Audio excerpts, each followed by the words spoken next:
نړیوال دې له موږ سره د اړیکو لپاره سمه پالیسي وکړي.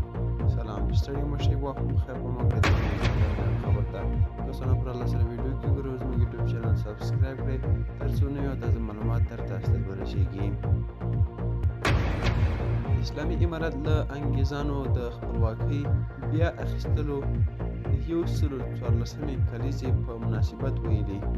اوسنی نظام د سیمې او نړۍ له هیوادونو سره د اسلامي شریعت په بنا پر سالمو اړیکو باور لري او له نورو هم هیله لري داسې پالیسي غوره کړي چې د ټولو په خیر او ګټه وي.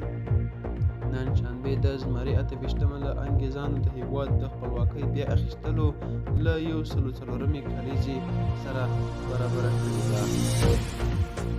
اسلامي امارت ویلي د الله مجاهد پر خپله ټویټر پاڼه د خپلواکۍ ورځې په مناسبت د خبرخانې په خبرونو لیکلي. کال د ذوالقعدې میاشتې په 23 چې د 1298 هجري شمسي کال د زمري میاشتې له 28 سره شمون خوري.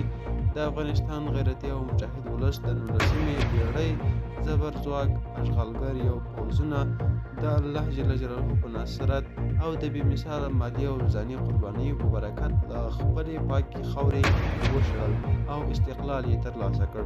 دا و چمتو کلی خبر تر بیاخې چارې ښه وه.